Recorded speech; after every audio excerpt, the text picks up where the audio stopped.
Assalamualaikum warahmatullahi wabarakatuh. Saya Robiah Mintas Muna dengan NIM 201030401448.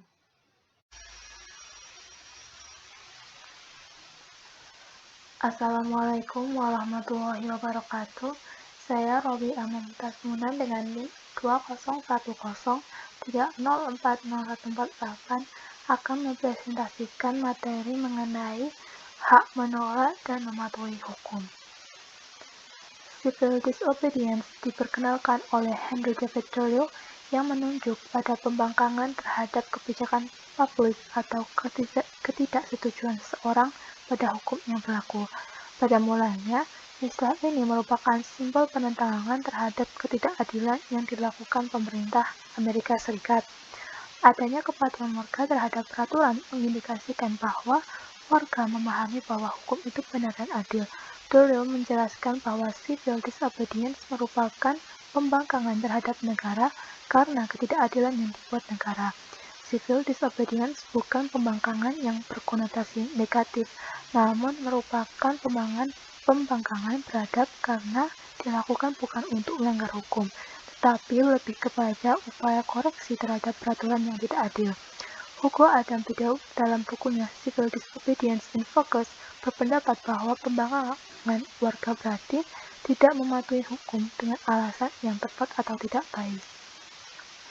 Ketidaksetujuan warga disikapi melalui 3 kemungkinan, yaitu yang pertama, subjek memilih untuk tetap mematuhi hukum, tetapi tetap diam serta tidak ada pernyataan ketidaksetujuannya, dengan alasan takut mendapat hukuman dan pandangan orang lain atas sikapnya.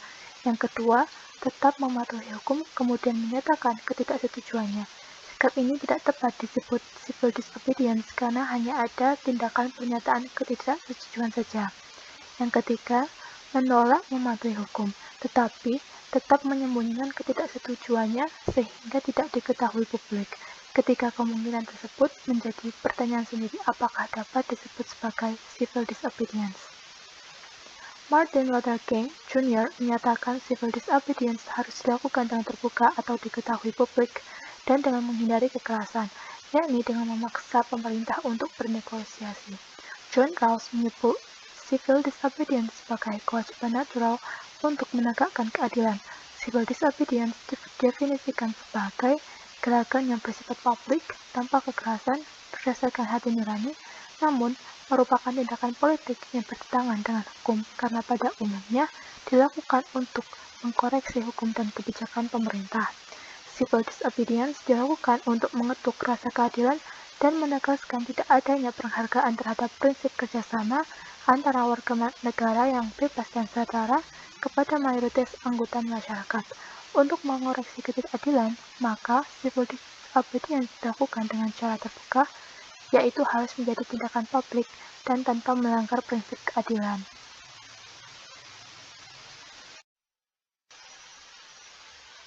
Menurut Rawls, pembangkangan terhadap hukum bisa diterima apabila memenuhi kondisi berikut. Yang pertama, bila civil disobedience dipahami sebagai gerakan politik yang ditujukan pada rasa keadilan komunitas, gerakan ini harus difokuskan pada tindakan yang dipandang tepat untuk menyingkirkan ketidakadilan. Yang kedua, civil disobedience dapat dibenarkan bila upaya yang dilakukan untuk memperbaiki keadaan tidak mendapatkan respon yang baik dari penguasa.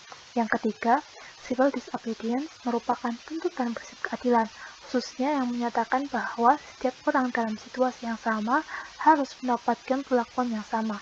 Kelompok masyarakat dibenarkan melakukan civil disobedience setelah upaya legal gagal membuahkan hasil yang diinginkan. Perlindungan terhadap warga merupakan kewajiban negara, maka kepatuhan warga terhadap hukum adalah kewajiban warga negara karena negara telah berjasa melindungi hak-haknya. Christopher Hart Wellman menyatakan bahwa warga negara harus menerima paksaan hukum karena jasa negara. Kepatuhan terhadap hukum merupakan konsekuensi dari kehidupan bernegara dan menjamin semua manfaat yang dapat diperoleh warga negara dari negara. Namun, oleh Wellman, warga negara tidak boleh bersikap menentang hukum dengan alasan negara memberi manfaat yang sifatnya krusial dan manfaat ini tidak mungkin ada tanpa kehadiran negara. Paksaan hukum harus dilihat sebagai upaya untuk mencegah bahaya atau ancaman terhadap keamanan dan keselamatan warga negara.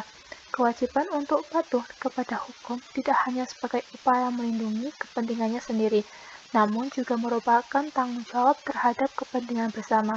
Negara melakukan kewajibannya sebagai penyedia manfaat sosial bagi warganya dan menjamin kemudahan warga negara, maka adil bila warga negara mematuhi hukum sebagai kontribusi terhadap negara. Kewajiban untuk mematuhi hukum merupakan upaya untuk menegakkan keadilan. Menurut A. John Simons, pemaksaan hukum adalah bagian penting dari hukum itu sendiri. Paksaan hukum adalah lazim adanya di negara atau organisasi atau lembaga apapun. Kewajiban untuk mematuhi hukum oleh Simons dapat dijawab dengan menggunakan 3 teori, yaitu yang pertama, teori asosiatif yang melihat kewajiban untuk patuh pada hukum sebagai konsekuensi dari peran sosial. Yang kedua, teori transaksional mendasarkan kewajiban mematuhi hukum pada interaksi dengan sesama warga negara atau dengan negara yang secara moral. Kewajiban ini bersifat volunteer, di mana setelah mendapat manfaat dari negara, subjek bersedia terikat oleh hukum. Lalu yang ketiga, teori kewajiban natural mewajibkan untuk patuh pada hukum tidak didasarkan pada pertimbangan asosiatif dan pertimbangan transaksional, namun lebih didorong oleh kesadaran oleh apa yang sudah dilakukannya mengikatkan dengan hukum yang berlaku. Sekian presentasi dari saya. Wassalamualaikum warahmatullahi wabarakatuh. Sekian presentasi dari saya. Wassalamualaikum warahmatullahi wabarakatuh.